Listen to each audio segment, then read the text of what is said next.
For the past 15 weeks, we've been looking at landscapes, landscape systems, horticulture, and plants. Tonight, we're going to bring it all together.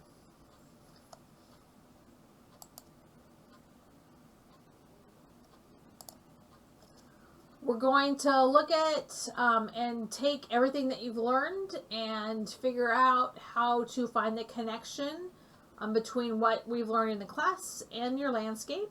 I'm going to give you 10 steps to figure out and diagnose plant, or 10 steps to figure out how to diagnose plant problems.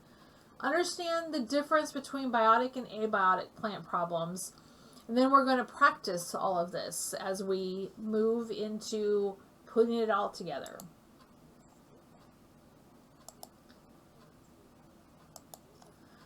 So we're going to look at the first step of our 10 steps, IDing the plant. You need to know what that plant is, and you need to understand what you're looking at.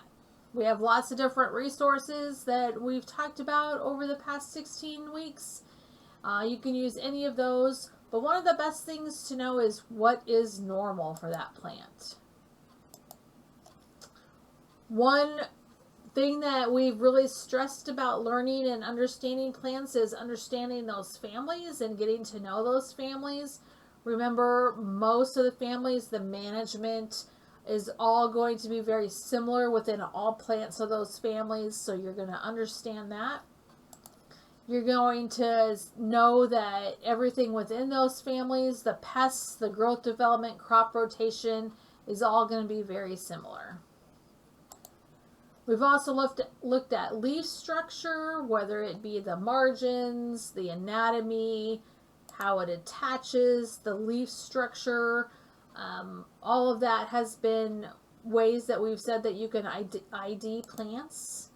Stems are another way to ID plants. Knowing buds, once you see one particular bud that's very different from the rest, you'll always remember it. Leaf scars are another way to remember things. Go out and look at an ash tree, pull off that leaf where the petiole is attached to the stem. You should see the letter D, a great way to ID stems in the winter time. Knowing whether they're a monocot or dicot is going to help you, because that will gear you as to which way you're going to handle those plants, what different chemicals that you would need to use to apply if your client wants to get rid of those plants. Flower branching, flower structure definitely helps you ID plants. The different types of seeds are going to help you ID those plants, whether they be dry seeds or the fleshy, fruity seeds. The dispersal, remember we've talked about dispersal, how plants have adapted to get them out. Plant's main goal is to reproduce, and it's figured out cool ways to get its seeds out to reproduce. You need to have your client describe the problem, specifically what is wrong. If they just say my plant is dying, well, you need to kind of help them and guide them through as to what that is, and knowing what's changed or what part of the plant or any of that. You need to kind of tease that out of them. You need to try to get out of them what is normal, and sometimes you're going to have to know what is normal. Once you know what that plant is, what is it, a variegated leaf? Do you know that? Do you know that those are just the fruiting bodies? On conifers we get a lot of times, what is this growth on the end of my my Douglas fir, or my concolor fir?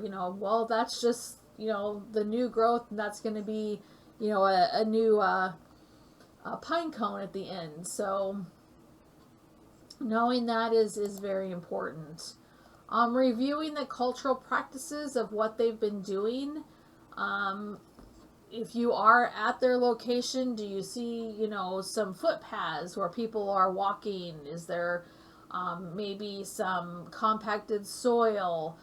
Did they transplant that plant in July on a day when it was 110 degrees outside with 90% humidity? and they haven't watered it since, or they've been overwatering it, or did they apply pesticides or fertilize, and what time did they do it, and was it windy, and all of those kinds of things. So understanding what they have personally been doing in that landscape also will help. Knowing what the recent weather conditions have been, seeing if they had shade patterns, did they lose a tree, so now they have more sun than they used to. What is the pH is knowing what the pH in your area is and what's happening to the soil is very important.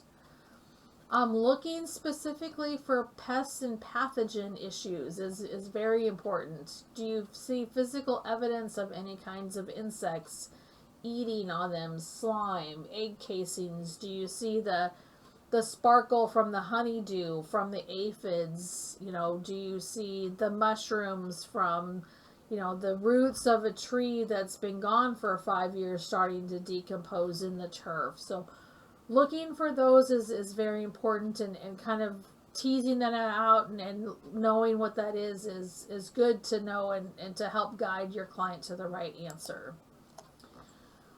Here are just, a list of some pathogen symptoms that, could potentially be happening. Galls, smut, and this is for both insects and diseases, wilt, blight, canker, some leaf drop. All these would be pathogen, whether they be insect or disease issues. Now we looked at the disease system components, and remember we talked about the susceptible host, which is the plant. We've talked about the environment, and we've talked about the pathogen. And if we can keep all three of these separate so they don't ever touch all three at the same point, we're always good to go. But sometimes it is easier said than done, and we have all three come together, and that's when we often see diseases. So remember, having your client and trying to get them to keep those three pieces as separate as possible and managing them in the correct way is very important. Management or manipulation of the space is what we can do. Or the easiest one to manipulate or to manage is the plant itself. Perhaps there's a variety that is, resistant to a specific disease that you're having problems with, or anything like that. Or, the pathogen, if you've had it in the past and the leaves all fall off or the stem comes down, and you remove all that inoculant out of your landscape so that you don't have any extra, that's always a good thing. Of course, the environment is one of the hardest things to manage, but doing those 3 to 4 year garden rotations of those specific families. Remember that Solanaceae family are all eggplant, peppers, potatoes, and tomatoes. So all 4 of those belong in the same family. So those diseases are all going to affect all 4 of those often. Removal or burying of those debris that have that inoculant on it is important. Choosing the resistant cultivars. Preventing that rain from splashing up, or the overhead water from splashing up and with that soil and causing issues. Watering as early in the day as possible so your plants have all day to dry off. So all of these are very good things to teach your clients on managing and managing diseases within their landscapes. So when you're looking at the plants and they're telling you that something is wrong, then how are all these plants related? If they have issues with more than one plant, are they in the same family? Is there a pattern to the distribution? Are they all dicots? Are they all monocots? Are they all seeing, a brown on just one side of the plant? Is it coming from a specific way? Is there, light or a mirror or something that could be reflecting a lot more light back onto them that's been placed? So a lot of those things to look at within that landscape of what could be happening. Hot spots, is there some sun hitting a window and then coming back down and burning the turf in a specific area, or excess water, limited water. All of those things are something that you really need to look at throughout the landscape. So number 9 is examining the distribution. Is it the entire plant or just parts of the plant? The bottom of the plant, the top of the plant, new growth? Do you see any kinds of wounds? Do you see those cankers or blights or anything like that on any of the stems or the trunk or at the base of the tree or anything? Are there any kind of patterns? And if there are patterns, how is it affecting that plant? When did the symptoms first appear? A lot of times we'll get emails in January for, my plant died, what happened to it? Well, they, took a picture of it in July. So, we kind of had to figure out, well, when did it die? How long was it ago? And those kinds of things, what particular season, what happened this season before? We had some very cold temperatures in, the winter of 2021. We're seeing a lot of dieback on plants this year. We've had drought, we've had floods. A lot of plants do not react quickly to some of these big environmental stresses that they could possibly have. When there is a hailstorm, those hail, that hail will hit the stems. Well, sometimes it won't affect that tree for 4 or 5 years. Floods sometimes will not affect a tree for 4 or 5 years. Droughts sometimes won't affect a tree for 4 or 5 years. It takes that long for that to happen. So be very cognizant of what's been happening in the past weather events to help your client. So just a review of what IPM or integrated pest management is what is a pest? So a pest is anything that you don't want. So an insect, a disease, it could be a vertebrate, it could be a critter, weed. That is your pest. According to the EPA, a pesticide is a substance or mixture of a substance intended to prevent, destroy, repel, or mitigate any pest. So a pesticide is something to get rid of an insect, a disease, a vertebrate, or a weed. Using IPM in the landscape is very important. Prevention is number 1. Walking through, detecting, monitoring, putting sticky traps up if you think you're going to get aphids, or if you got aphids every year, putting those sticky traps up so that when they get there early. Identifying what it is, what is the life cycle. Knowing the life cycle of insects is important. Are you going to have, 2, hosts, 2 groups of these insects come through, or are you only going to get it once? If you protect it the one time, then you don't need to worry about it again. What is the threshold that you will, take? If there's 2 insects on your plant, do you really care? Do you smash them with your finger and go on with your day? Is it completely covered with aphids so you don't even know what the plant is anymore, and it's all these little yellow aphids all over the place? What is that? Knowing what the landscape relevance is, how many of those pests are, and then by the time it's noticed, is it too far along that maybe it's just time to rogue that out and move on to the next plant. So, prevention, cultural practices, making sure you get clean plant stock, sanitizing your tools is very important. The crop rotation, and again, that comes back to understanding those families. Picking out resistance plants, habitat modification, removing of plants so that you have more air to dry stuff out. removal of a host. Some plants host some diseases that go to other plants that you want to keep. Maybe that's something that you need to look at.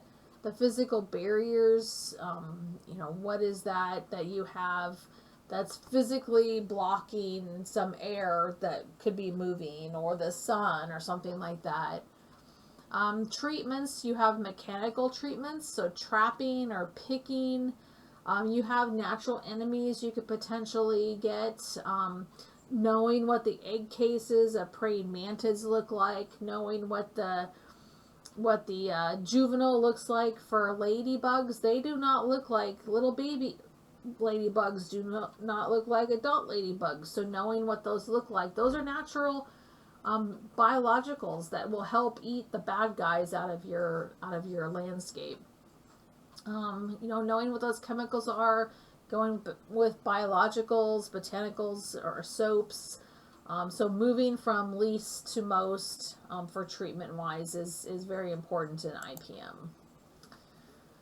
So just remember, insects and pathogens rarely attack healthy plant tissue. So keeping your plant as healthy and happy as possible is very good. Sick plants usually get sick because of us, because of something that we do. It's usually an abiotic or a cultural practice that's happening, and that's usually why plants get sick before they get sick of something that's within them. Plants that are stressed from abiotic or cultural factors are often the ones that are impacted first. So if we are in a drought, then make sure that you are watering your plants and giving them that supplemental water. Don't just rely on Mother Nature sometimes if you need to go ahead and water. If the insects and pathogens move in, then a lot of times we don't notice those symptoms until it's well beyond, but make sure that you're going through and you're walking through your landscape and you're knowing what is normal and what is not normal. So the next we're going to do is you're going to gather as much information from your client as possible. So here's a summary of what we've just reviewed, whether it's living insect or pathogen, or non-living, so environmental. So we'll have this little tool for you to use to help decide and kind of walk through some of the problems.